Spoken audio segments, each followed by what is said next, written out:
We're talking about how to find a miracle in a storm. The first key is prayer. Jesus sent the disciples into a boat to the other side of the lake. This is before Peter ever walked on the water. Jesus prayed. He sent the multitudes away. Now, who were the multitudes? He had just finished feeding 5,000 men plus women and children. Okay? So he'd fed thousands and thousands of people. A miracle in itself. And then, to top that off, he had healed a bunch of their sick folk. So they did not want to leave. They wanted to stay and see more miracles. They wanted to receive more miracles. But Jesus was teaching us a principle. I can't keep giving out unless I take in. I've got to have time in prayer to take in, so I'll have something to give out to you next time. So I've got to send you away if you want me to have something to give you the next time you come. All right? The second key is need a miracle. Need a miracle. Jesus sent the disciples into a storm. Now, you're going to be faced with some type of a crisis before you receive your miracle. It's necessary. Why? Because without a crisis, there is no miracle. Yours may not be a storm in the truest sense of it being a storm, but you're going to have some kind of a storm. Whether it's a medical storm, a medical crisis, whether it's a financial crisis, whatever it may be, before you receive your miracle, there must be a storm. Understand that. Don't think that God forgot about you when you find yourself in a storm. When you find yourself in a storm, that means that God knows exactly where you are, but He sent you there because He wants you to be in the right place to receive a miracle. The next key is that you must want a miracle. Peter wanted a miracle so desperately that when all the other disciples were looking for a way out, they were just saying, Jesus, get us out of here. Peter said, can I do that? Can I do that? He wanted a miracle so badly that when the opportunity was presented to him, he saw the opportunity for a miracle, and he didn't just look for an exit sign. The next key is ask. Peter asked, Jesus, if it's you, bid me come to you on the water. Boy, is that the key.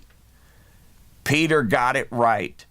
Unless God's in it, it won't work. If God isn't in it, you want to stay in that boat. Don't get out. I don't care how good it looks. But if God's in it, I don't care how bad it looks, it'll work. So Peter prayed the right prayer. Jesus, if it's you, bid me come to you on the water. That was the key. And then, after you ask, have faith. You say, well, I thought I already had faith if I asked. No, you need even greater faith because you've got to next take a step for the miracle. So let's talk about your faith. What kind of faith do you have? The Bible says, in my dad's favorite verse, Hebrews 11:6, that without faith, it is impossible to please God. For he who comes to God must believe that He is, and that He is a rewarder of them that diligently seek Him. First of all, do you believe God can do it? We all believe God can do a miracle. Then do you believe God will do it? Yeah, I believe He'll do it. Do you believe He'll do it right now for you? Oh, that's the kind of faith you need to have. Do you have that kind of faith? See, sometimes we have faith in our faith. You say, what do you mean? Well, sometimes we look at our faith and say, do I have enough faith to believe for a miracle? Let me see. Do I have enough? Let me look at my faith. Is my faith great enough? What kind of faith do I have? See, you're trying to have faith in your faith. Don't have faith in your faith. have faith in God. Just ask yourself this: do I believe God can do it? Do I believe he will do it? Do I believe he will do it right now for me? If you do, then you're ready for that next step. I'm out of time, but I'll talk to you about it next time.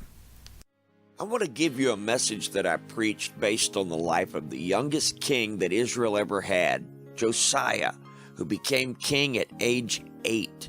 When he was 18 years old, he turned an entire nation to God. In fact, after his death, God said that no king before or after him had ever sought after God like he did.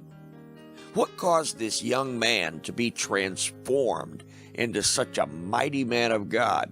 He learned his destiny. I want you to have this message so you will be inspired to find God's destiny for your life. If you'd like to get this free audio CD or download it now as an MP3 file, just visit our website, markgorman.com. And on the home page, click the link for the free audio. And if you live in the New Orleans area, come visit us at Grace Christian Center in 2 locations. On Saturdays at 6 p.m., we have our North Shore service in Slidell at 3648 Pontchartrain Drive, that's Highway 11. And Sundays at 11:30 a.m., we meet at 1301 Metairie Road. For more information, visit our church website, gccnola.com. Thank you, and God bless you.